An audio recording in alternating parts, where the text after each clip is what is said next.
Welcome back, my lovelies, to Anointed to Bling. I'm so glad that you stopped by to visit my channel. If you've been here before, I thank you for tuning in again. If you haven't, welcome aboard. You see this beautiful, lovely little vase? Well, I've got to make a few more for my wedding, and I decided to try to dupe these. So if you want to see how mine came out, stay tuned, because you know it's coming up right now.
Okay, so we're still doing vases for the wedding. You've been watching me do these. I brought this one back out just so you could get a nice little reminder. I'm going to talk a little bit more about that in just a second.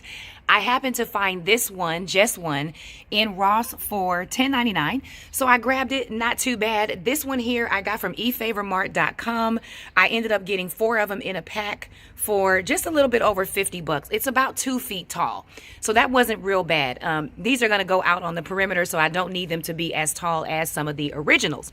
But I was inspired by the picture that I showed you earlier in the beginning, and I just wanted you to see some of the ones that I'm working with. Now, I'm going to do something a little different with these than I did with this one, but I want to show you real quick the thing about these vases. As I was inspecting this particular vase, it's not exactly straight. I don't know if you can see it, but sometimes these go on sale because they are irregular, which is why you end up finding them at maybe a Goodwill or a Ross or a cheaper store.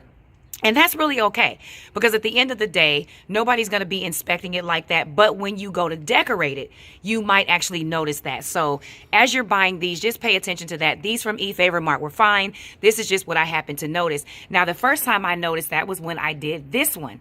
This I did not build. I bought this. And when I decorated it, I noticed that this was really off center.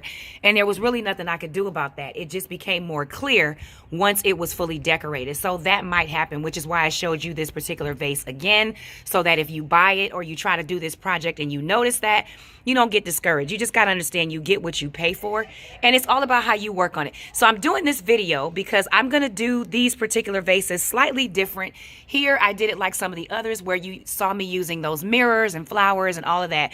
These I'm going to do based on the picture that I showed you in the beginning, which is a little bit of a different inspiration, but they will still flow really well together. So let's talk about surprise. Okay, so I needed some more of these. Grab these from the Dollar Tree. These are just the sponge paint brushes. I like those because unlike other regular brushes, they don't leave streaks.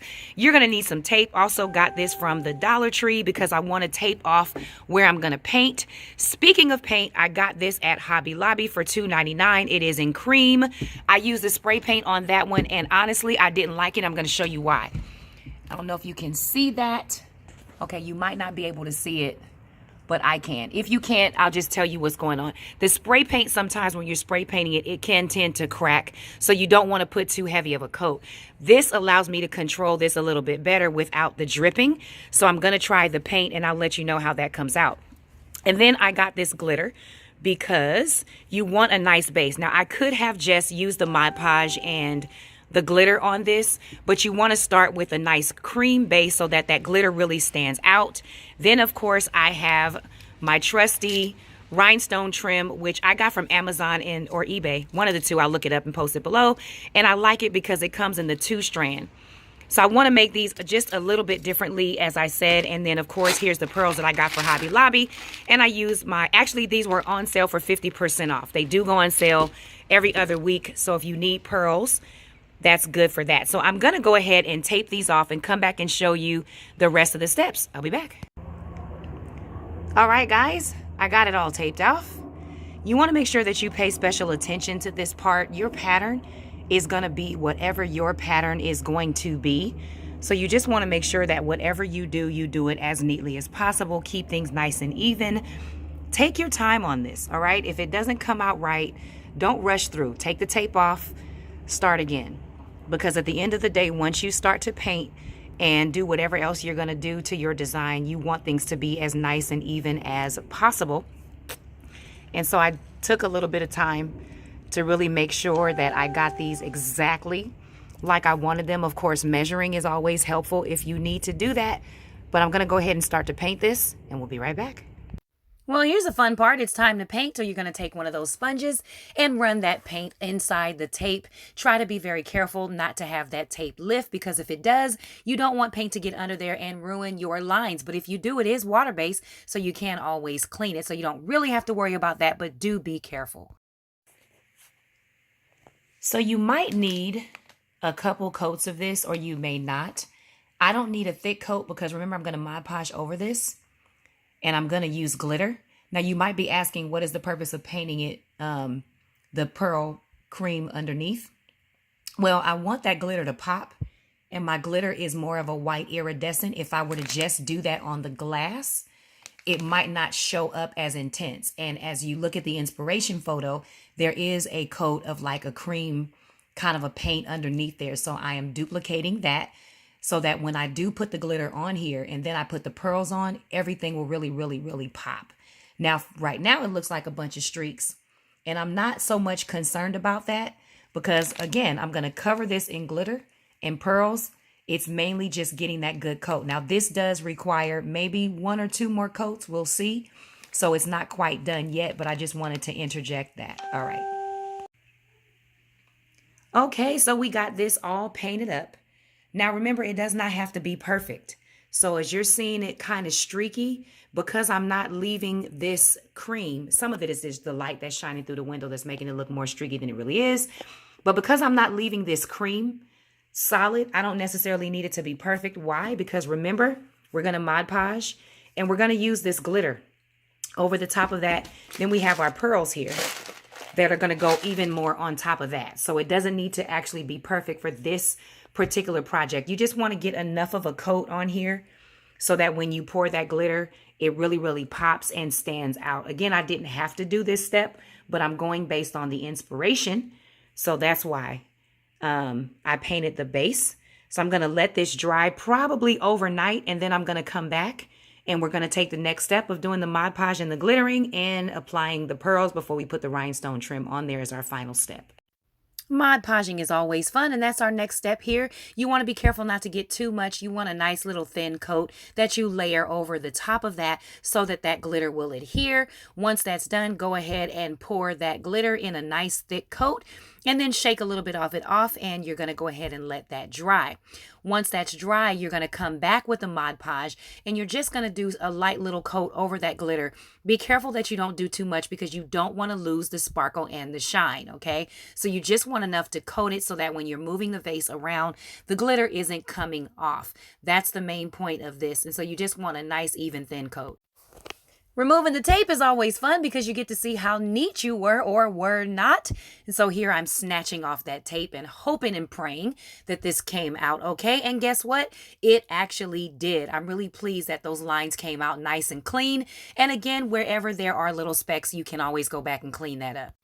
So now we're ready for the next step, and that's going to be to lay that bling along the side. You thought I was going to leave that? Nope. I got this awesome 2-strand rhinestone trim that I am laying with the hot glue and the E6000 to give that a permanent hold.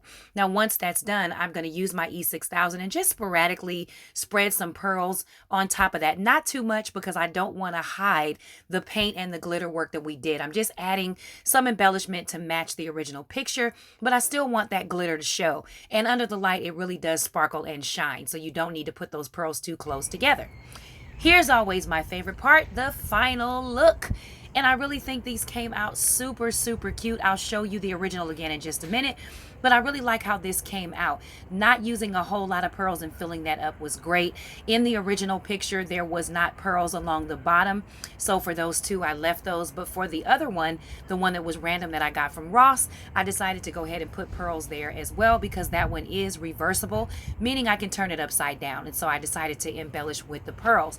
But either way, it actually looks really, really good. I cannot wait to see these with the feathers, the feather arrangements in them. Unfortunately, I don't have any with me to create that and show you.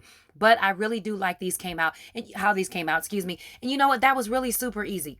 Super, super easy. A little time consuming with the painting, the Mod Podging, and the glittering. Okay. But it was really super easy. So when you find these little vases for a reasonable price like I did at eFavorMart, use your imagination. You don't have to leave them clear. You can always paint them, glitter them, pearl them out. I have two more. So when I finish those, I'm going to do a brief update just to show you how they came out. But I really like these. This is a whole new business in and of itself, y'all. I tell you every time, the work of our hands are truly, truly blessed. And you know what? You can buy vases and decorate them to your heart's content. Sell them in your Etsy shop. Rent them out for your events. If you're a designer like I am, whatever you do with them, trust me, the work of your hands are truly blessed. And the ideas will come as you decide to play. Keep those boxes now.